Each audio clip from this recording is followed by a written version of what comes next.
Welcome to Burn and Learn. I am Anya from Alemania and I have a very special guest today.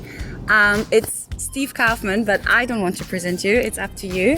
Can you please first tell us a little bit who you are, what you do, and for those who don't know you. Okay, well, I'm Steve from Vancouver, and I like languages.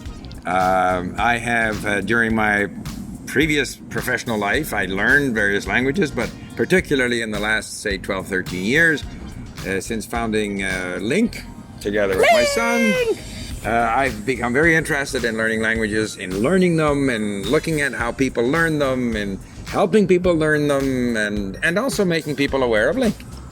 I am actually using Lingq for about 2.5 or 3 years now. So where's the website, lingq.com, or what is it? Yes, lingq.com. Yeah, lingq.com. And I should also say that it's my 4th time here at Lungfest. Yay! And I think it's a great event. And I'm very glad that you come all the way from Mexico together with Noella. Very important delegation. Yeah. Yes. Definitely. So, Steve, a question that you might not like that much, but how many languages do you speak? People want to know. Yeah. So the danger is that they'll ask me to speak in one of those languages and I'll fall flat on my face. But basically, I would say, a number that comes to mind, like if it's sort of speak and am learning, then it's 21. If it's can speak, I would just say cut it off at 12. Like I could immediately go into any of those 12 languages. But say recently I'm learning Arabic, Farsi, and Turkish, and I was speaking to that little girl quite well in Turkish, It depends who you're speaking to. Yeah. Yes. Yeah. 21 languages. 21 Sprachen. Wow, wow, wow. This is incredible. Well, Steve, the reason I wanted to do this interview with you is because I saw a video, or actually different videos, and you were talking about fitness and how important it is to you. Right. So tell us a little bit maybe about your fitness life.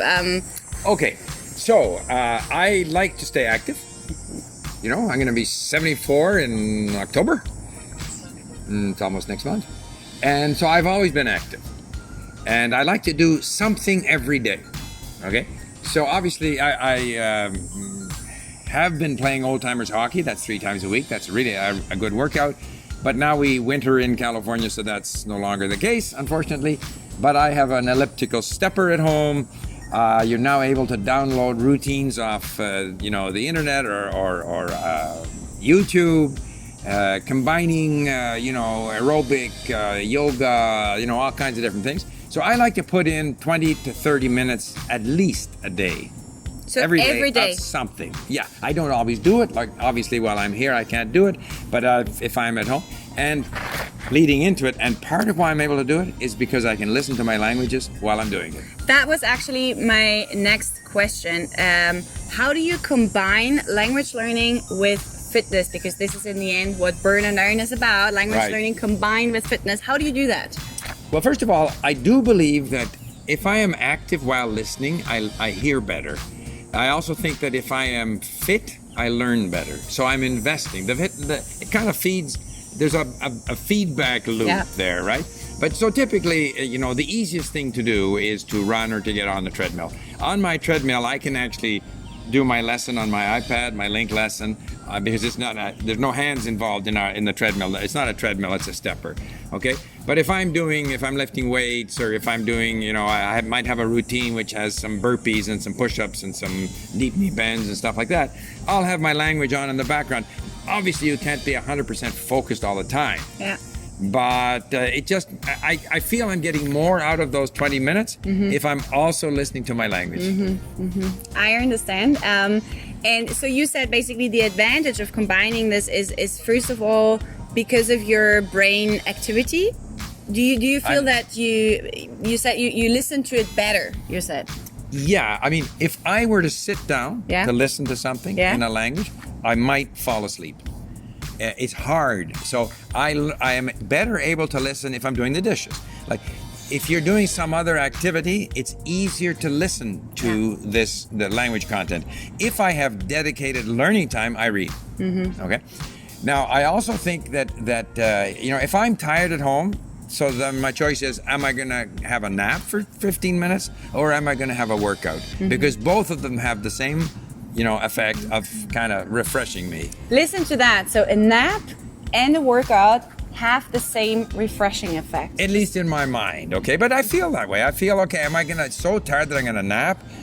Nah, I'll have a workout. And at the end of the workout, and I have a shower, and I'm right by the ocean, so I throw myself in the ocean, which is quite invigorating. It's like 16, 17 degrees, 18 degrees, which is kind of chilly. Where do you live? Tell people, where do you live? I live in West Vancouver, Canada. Vancouver. And we're in centigrade, just in case Americans think that I'm into 16, 70 degrees Fahrenheit. No, centigrade. Yeah, okay. That's good that you made that clear.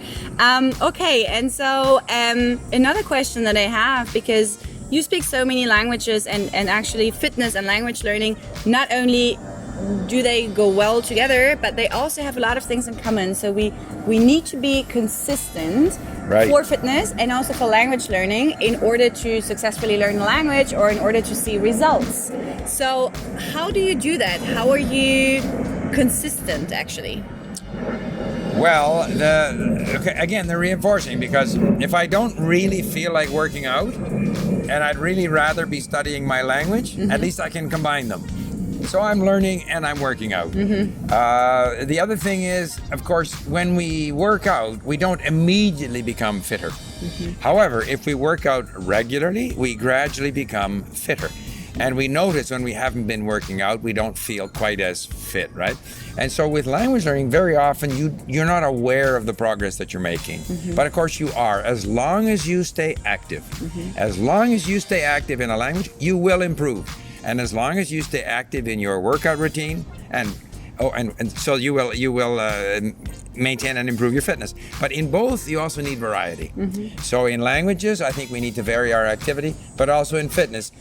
Obviously, if you do the same thing every day, you won't be improving your fitness. So you have to have a variety of routines, and the same is true with language learning. And do you say, like, for example, every morning is like your routine, or do you have like a scheduled plan to Fitness do that? or language learning? Both. Okay. So the language learning is like, because, a big part of my language learning is listening. So I get up, and typically, unless I don't want to, I'll be listening to something, whatever language that I'm learning, and I'll do that while I make breakfast and stuff like that. So it's easy enough with the AirPods, which I think is a great little invention. Yeah. And I got my, iPod Touch. And so I just grab that anytime during the day. It could be any old time.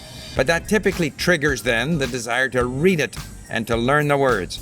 With the fitness, I have no real, schedule, except it seems to be that at the end of the day is the time when I seem to be able to fit in my workout. And it works well because then I really have a great appetite for dinner. That's actually true. All right, so you see here again, this is another example of a real expert who tells you how important your mental health and mental fitness is as well for your body and everything goes together in the end, right? Absolutely, absolutely. Right. You're investing in goodies to come.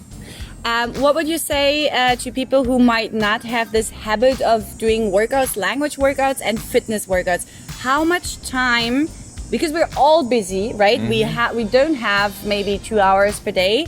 How much time should they spend if they were just about to start?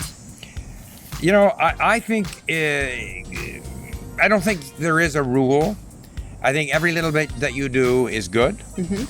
I think a big part of it is creating habits, the habit. And so if you get away from either your language or your exercise routine for a couple of weeks or so, it's more difficult to get back in, okay? So therefore, it's a matter of developing a habit. It might take 2 weeks to develop that habit, and then you just do it. And as to how much time you spend, well, I personally find that 20 to 30 minutes in terms of a fitness workout works well for me. And in terms of language, I'll usually get in an hour of listening, 10 minutes here, 20 minutes there. And then I'll follow that up with maybe 30 minutes of reading. And if you're interested, you make time. Like, I don't believe people when they say I have no time. I don't believe that. I agree. Those same people watch TV. Yeah. Those same people, they play cards, they do something. We have time. So that was a very important point, the habit. Though I think that this was like the key word here, habit. So really try also think about, if you think that you don't have time, try maybe to think about what are current habits in your life. And this might be watching Netflix, for example. And I don't want to think that you should like completely stop watching Netflix, but maybe you can reduce the watching time and maybe do something instead of watching Netflix, for example, or instead of I don't know, what is something else that people Well, you can install a stepper in front of your television. Exactly, that's a good idea. Yeah. So again, here you can or get an iPad. I mean, you can watch Netflix on your iPad. So if you find different ways to enjoy, because the key thing is you want to enjoy your fitness activity, you want to enjoy your language learning. If it's a chore, you won't continue. Yeah, definitely. So Steve is the co-founder of Lingq, and you can find Lingq at lingq.com. Is that correct? Lingq.com. And how can people find you on social media? Well, the one that I'm most active at is my YouTube channel, Lingq Steve. Lingq Steve. And I believe that my Twitter and Facebook page, it's either my name or Lingq Steve. I'm learning from Anya how to be a little more effective on social media, but that's where I am. And being reluctantly dragged into Instagram. Yeah, so basically we're helping. This is the positive side about polyglots. We're helping each other. Absolutely. I help him a little bit with Instagram, and he helps me with his great life advice. So thank you very much, Okay, Steve. This was fun, very, very fun interesting. To do it. And I am going to come down to Mexico Yay! to visit you. I got to. I have Listen to. to that. Queridos Absolutely. mexicanos, he's going to come to Mexico. See. All right. Thank you very much for your time, Steve. Thank you. Bye. Bye. Cheers.